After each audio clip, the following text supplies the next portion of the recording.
बिस्मिल्लाहिर्रहमानिर्रहीम। Lecture number 11। Dear students, अभी तक जो हमने लेक्चर्स दिए हैं उनमें मैंने जो आपको फंक्शंस सिखाए और पोजीशंस के हिसाब से जो नाम है हमारे ग्रामर में, नाउन, प्रोनाउन, एडजेक्टिव, वर्ब वगैरह, इनके जो फंक्शंस हैं उनकी मिसालें जो हमने पढ़ी हैं वो अभी तक यही पढ़ी थी जहां पर एक एक वर्ड एक एक फंक्शन दिखा रहा था। मैंने आपको पहले लेक्चर्स में ये बताया था कि ये जो फंक्शंस हैं ये हमारे एक लफ्ज भी जाहिर करता है, तो ये ग्रुप ऑफ वर्ड्स भी मिलके वो काम कर रहे होते हैं।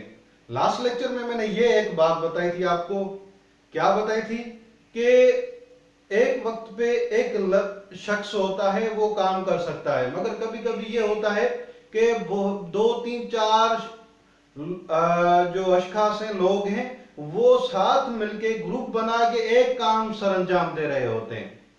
इसका मतलब कि ग्रुप भी एक फंक्शन करेगा, एक ग्रुप ऑफ वर्ड्स होगा जो नाउन का काम करेगा, एक ग्रुप ऑफ वर्ड्स होगा जो एडजेक्टिव का काम करेगा, और एक ग्रुप ऑफ वर्ड्स होगा जो एडवर्ब का काम करेगा। ये ग्रुप्स में भी काम करते हैं, मिलजुल के एक फंक्शन अदा करते हैं जुमले में। जैसे कि अभी तक हमने जुमले में एक एक लफ्ज पढ़ा और एक एक लफ्ज क्या कर रहा था, एक एक फंक्शन परफॉर्म कर रहा था सेंटेंस में, और सारे फंक्शंस हमारे कहां जाहिर होते हैं, सेंटेंस में जाहिर होते हैं।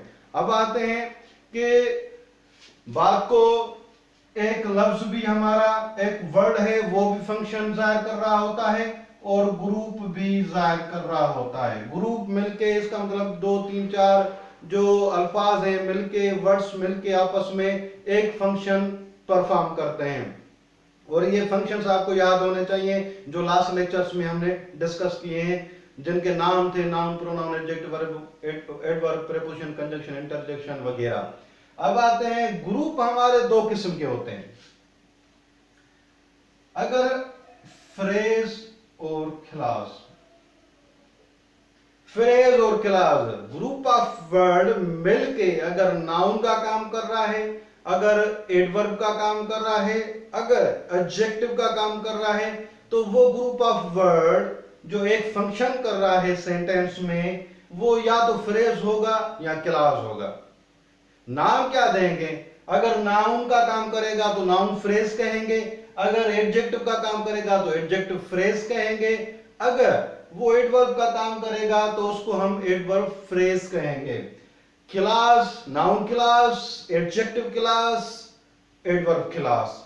असल में ये टर्म्स हैं, ये टर्म्स जो हैं वो स्टूडेंट्स को कंफ्यूज कर रहे होते हैं। अगर एक दफा इनको सही तरीके से समझ लिया और याद कर लिया तो बिल्कुल वही चीज है जो बुनियादी हमने 8 फंक्शंस पढ़े हैं, वही फंक्शंस है, और कोई यहाँ पर नई बात नहीं है।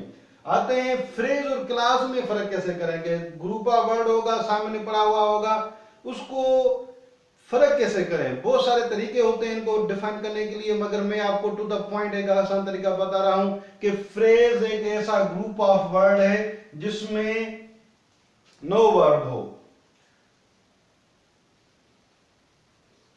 ऐसा ग्रुप होगा जिसमें वर्ब नहीं होगा, मगर क्लास ऐसा वर्ब होगा, ये ग्रुप ऑफ वर्ड्स होगा जिसमें वर्ब होगा। और वर्ब के बारे में आपको पता है, मैंने आपको क्या बताया था। वर्ब क्या होता है? जो एट ए टाइम 5 चीजों में से कोई एक चीज सब्जेक्ट के बारे में बताए, अपने सब्जेक्ट के बारे में बताए कि सब्जेक्ट क्या है, सब्जेक्ट के पास क्या है, सब्जेक्ट क्या करता है, सब्जेक्ट के साथ क्या होता है, सब्जेक्ट क्या करे। तो क्लास में क्लास का अपना वर्ब होगा और उसका कोई सब्जेक्ट होगा, और उस सब्जेक्ट के बारे में वो वर्ब बता रहा होगा। तो वर्ब हो, और फ्रेज में वर्ब नहीं है। सिंपल, ये आप जुमलों में देखेंगे तो आसानी से समझ जाएंगे। मैं अभी वही फंक्शंस पढ़ाऊंगा, नाम थोड़े नए नए आ रहे हैं फ्रेज और क्लास की सूरत में, मगर फंक्शंस वही हैं जो हमने पढ़े हैं। देखते हैं, एक ये बात इंपॉर्टेंट ध्यान में रखें कि ये फर्क है। अच्छा, एक और इंपॉर्टेंट पॉइंट जो बिल्कुल ध्यान में रखें, और वो कंफ्यूज कर रही होती है स्टूडेंट्स को, ज्यादातर तक वो कंफ्यूज करती है। वो क्या बात है? वो ये बात है कि ये जो हमने 8 फंक्शंस पढ़े थे, noun, pronoun, adjective, preposition, verb, adverb,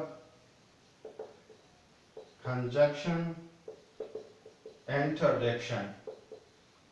ये जो हमने पढ़े थे, ग्रामर की बुक में क्या होता है, ग्रामर की बुक में तीन इनमें से ऐसी चीजें हैं, तीन फंक्शंस ऐसे हैं जिनके लिए अमूमन आपको अल्फाज मिलेंगे फ्रेज और क्लास के। अगर वो कौन से हैं, नाउन, अगर फ्रेज और क्लासेस होंगे तो वो नाउन होंगे, नाउन फ्रेज या नाउन क्लास होगा। दूसरा एडजेक्टिव होगा, या तो नाउन एडजेक्टिव फ्रेज होगा या एडजेक्टिव क्लास होगा। तीसरा एडवर्ब होगा। ये तीन चीजें हैं, तीन फंक्शंस हैं जिनके आपको ग्रामर की बुक्स में, मुख्तलिफ बुक्स पढ़ेंगे आप, वहां पर इनके नाम जो बताए गए होंगे वहां पर इनके मिलेंगे आपको कि ये noun phrase noun class, adjective phrase adjective class, adverb phrase. मगर ये प्रोनाउन, प्रीपोजिशन, वर्ब, कंजंक्शन और इंटरजेक्शन, ये ध्यान में रखें, इनके लिए मुख्तलिफ बुक्स में मुख्तलिफ तरीकों से मुख्तलिफ टर्म्स आपको मिलेंगे। कहीं पर अगर कहीं पर वर्ब फ्रेज मिल सकता है तो मिल सकता है वहां पर फ्रेज की सूरत में, प्रीपोजिशन फ्रेज भी कहा जाता है, मगर इनके नाम अंदर अगर डीप में पढ़ाया जाता है तो वहां पर ये नाम नहीं पाए जाते। वहां पर ये नहीं होता कि प्रीपोजिशन ग्रुप ऑफ वर्ड्स हो और वो ग्रुप ऑफ वर्ड्स एक फंक्शन प्रीपोजिशन का जाहिर कर रहा हो तो वहां पर हम उसको कहेंगे प्रीपोजिशनल फ्रेज। वो नहीं कहते हम, वहां पर वो नाम अलग होते हैं और मुख्तलिफ होते हैं। फॉर एग्जाम्पल अगर मैं कहूं कि प्रीपोजिशन इन है जुमले में, आई सा हिम इन क्लास, इन यहां पर आ गया, तो ये इन जो प्रीपोजिशन है ये एक सिंगल है तो इसको सिंपल प्रीपोजिशन कहते हैं। अगर दूसरी प्रीपोजिशन के ही as well as I am a student, वहां पर एज वेल एज को वो क्या कहते हैं, कंपाउंड प्रीपोजिशन कहते हैं। ऐसे ही दूसरे अल्फाज, ये एडजेक्टिव सॉरी कंजंक्शन जो है हमारे मिलाने के लिए, तो कंपाउंड कंजंक्शन कहेंगे इसको। नाम वहां पर मुख्तलिफ आएंगे जो अलग पढ़ेंगे हम, अंदर जाके इन चीजों को जब एक्सप्लेन करेंगे, प्रीपोजिशन तो जरूर एक्सप्लेन करेंगे हम वहां पर, तो वहां पर ये इन चीजों को हम डिस्कस करेंगे।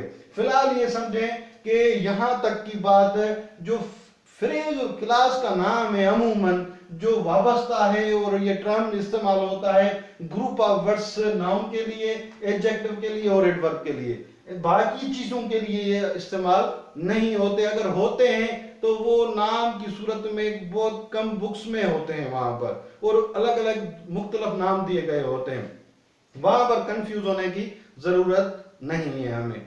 अच्छा, वर्ब के लिए एक मिसाल दे दूं, फॉर एग्जांपल कि आई right a letter, I am writing a letter, I have been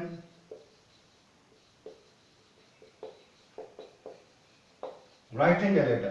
अब देखेंगे कि यहां पर राइट वर्ड है, यहां पर am writing है और have been writing है।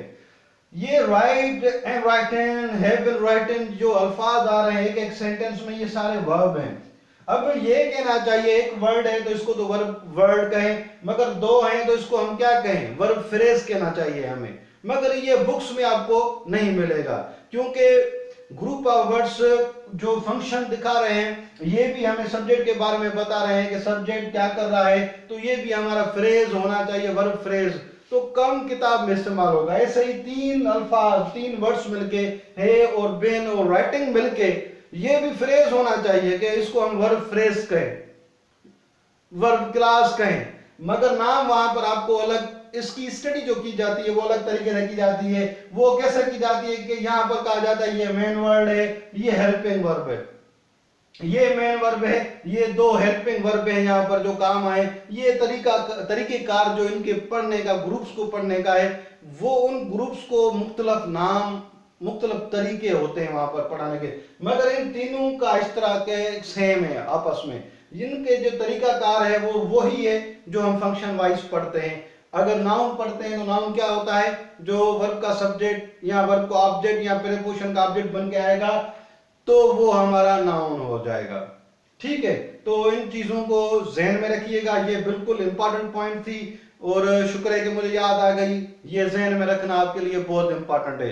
अब जो हमारा नेक्स्ट लेक्चर है वो इन्हीं चीजों को आप जहन में रखें कि हम पढ़ने जा रहे हैं कि नाउन फ्रेज, नाउन क्लास की क्या कंस्ट्रक्शंस हैं, एडजेक्टिव फ्रेज और एडजेक्टिव क्लास क्या है और क्या तरीका है इनका। मसला कुछ भी नहीं है, फंक्शन वही है हमारे जो हमने पढ़े हुए हैं। नाउन क्या है, एडजेक्टिव क्या है, एडवर्ब क्या है। नाउन पढ़ा था, नाउन जो वर्ब का सब्जेक्ट बन के आए, वर्ब का ऑब्जेक्ट बन के आए, प्रीपोजिशन का ऑब्जेक्ट बन के आए। एक और भी ऑब्जेक्ट होता है, वो कौन सा, मैंने कई लेक्चर में बताया था कि वर्बल का भी ऑब्जेक्ट होता है। ये ध्यान में रखें, वर्ब का भी ऑब्जेक्ट होता है, प्रीपोजिशन का भी ऑब्जेक्ट होता है, वर्बल का। मगर ये वर्बल अभी तक नहीं पढ़ा, जो अभी नेक्स्ट लेक्चर 2-3 लेक्चर्स के बाद आ जाएगा, वहां पर क्लियर हो जाएगा आपका। तो ये ऑब्जेक्ट बनने वाला होता है। एडजेक्टिव जो नाउन और प्रोनाउन की जाती इंफॉर्मेशन दे, सिर्फ नाउन और प्रोनाउन की। एडवर्ब जो वर्ब की जाती इंफॉर्मेशन, वर्ब के बारे में ज्यादा इंफॉर्मेशन दे, उसके साथ साथ एडजेक्टिव और किसी और एडवर्ब के बारे में ज्यादा इंफॉर्मेशन दे। ये ध्यान में रखें। और आते हैं नेक्स्ट, जो मेरा फोकस होगा वो इन 3 चीजों पर होगा, नाउन, एडजेक्टिव और एडवर्ब, फ्रेजेस और क्लासेस पे। थोड़ी देर में आते हैं।